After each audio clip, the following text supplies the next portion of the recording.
नल पुराण। मोहल्ले की जल गाथा। दोपहर का समय था।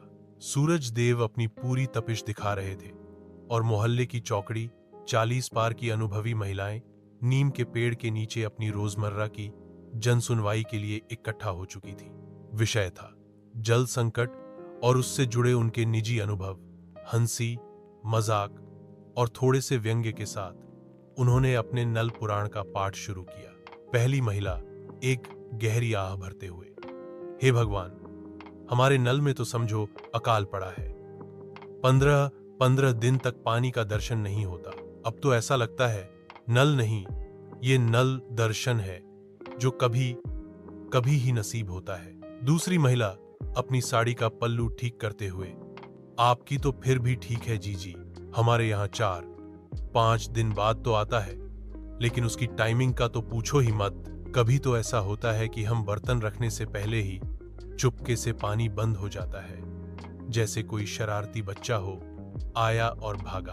तीसरी महिला आंखें ऊपर चढ़ाते हुए, हमारे नल में 3-4 दिन में आता है, लेकिन इतना कम कि क्या बताएं। ऊपर से हवा इतनी ज्यादा आती है कि बर्तन आधा भी नहीं भरता।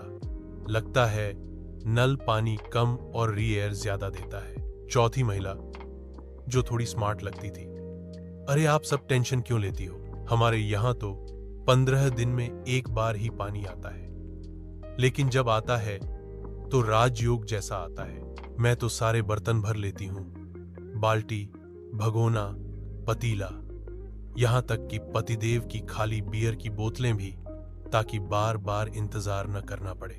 मैंने तो नल को अपना कुबेर का खजाना बना लिया है। पांचवी महिला थोड़ी कंजूस वाली अदा में, हमारे नल में 10-12 दिन बाद आता है, जितना आता है उसमें से मैं थोड़ा थोड़ा लेकर काम चला लेती हूँ। बूंद बूंद से सागर भरता है ना, और क्या पता उसी बूंद बूंद में मेरा मोक्ष हो जाए। छठी महिला, जो थोड़ी एक्शन ओरिएंटेड थी, हमारे नल में 4-5 दिन बाद आता है, लेकिन इतना थोड़ा कि क्या बताएं।